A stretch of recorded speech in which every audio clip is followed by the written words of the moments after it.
نتوقف الآن مع أخبار الناشطين في العالم العربي، منهم من اعتقل أو ضرب أو قتل بسبب عمله أو نشاطه أو رأيه. ونتحدث اليوم عن قضية الناشط والإعلامي عمر عثمان الذي تم ترحيله قبل أيام من السعودية إلى الصومال، مع أنه من أب سعودي وقد ولد ونشأ في المنطقة الشرقية للمملكة. لمعرفة المزيد عن قضية ترحيله إلى الصومال معنا اليوم الأستاذ عمر عثمان. أستاذ عمر، أهلا بك على فرانس 24. أهلا وسهلا بكم وشكرا لاستضافتي في البرنامج. ولدت إذن في السعودية من والد سعودي وأم صومالية، وأمضيت عمرك داخل المملكة، ومع ذلك في 10 من يناير تم ترحيلك إلى الصومال بعد أن أمضيت 3 أشهر في سجن الترحيل.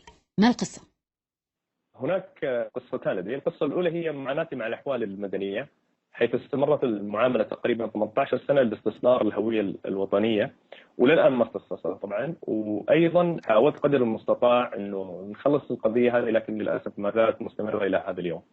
هذا له علاقة بالقضية الأخرى واللي هي القضية الرئيسية، قضية ترحيلي إلى الصومال، حيث تم استدعائي من إدارة الجوازات في المنطقة الشرقية وإخباري أنه هناك قرار بإبعادك من المملكة العربية السعودية، وهو صادر من وزير الداخلية.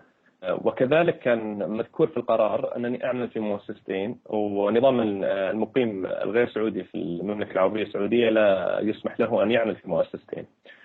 طبعا أنا وضحت وقدمت كل الإثباتات اللي لدي. طبعا كوني ما استخرجت الهوية الوطنية، فالإثباتات اللي لدي عبارة عن صور، يعني أغلبها ما عدا شهادة الميلاد الأصلية. فأثبت كل شيء أنه أنا لست مخالف لنظام الإقامة كما هو مذكور، وأيضا لا أعمل في مؤسستين يعني. لكن للأسف لم يتم التعامل بإيجابية مع هذه الإثباتات، وتم إيداعي في سجن ترحيل الدمام، ثم بعد ذلك في الرياض، وبعد ذلك إلى جدة، ومن جدة تم ترحيلي إلى الصومال. لكن خلال ال3 شهور هذه قدمنا كل الإثباتات وقدمنا كل الشفاعات وقدمنا خطاب تظلم أيضا للوزير، لكن للأسف لم نجد حل ولم نجد نتيجة للخروج من إدارة الترحيل وتبيين الموضوع. هذا اللي حصل تحديدا معي. طيب، لكن لماذا صدر أصلا قرار بإبعادك عن المملكة؟ حقيقة هذا السؤال هو الذي سألته يعني من قبض عليه، وسألت أيضا كل من كان له علاقة. لا أعرف، ومن أسأله أيضا يقول لي لا أعرف، أنت تعرف. حاولنا أن نعرف ولكن لم نعرف للأسف.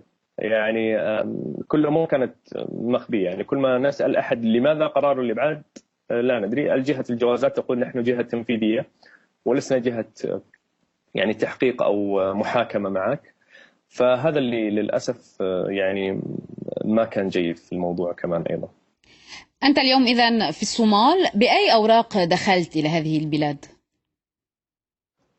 حقيقة تم استصدار وثيقة صومالية لي من السفارة أو القنصلية بالرياض. طبعا الوثيقة هذه هي وثيقة مرور تمر بها من السعودية إلى الصومال، وتدخل بها ثم تسلمها في المطار.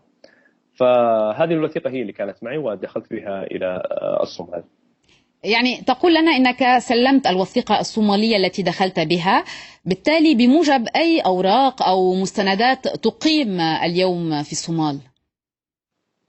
حقيقة لا أملك أي أوراق أقيم فيها هنا.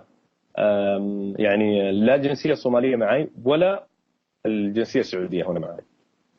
وهل عائلتك لا تزال في السعودية؟ نعم، عائلتي ما زالت موجودة في المملكة. وهل يحق لك مثلا العمل في الصومال؟ حقيقة لا أتوقع ذلك بحكم عدم وجود أي إثباتات تثبت أنني صومالي لكي أعمل هوية وطنية أو جواز صومالي.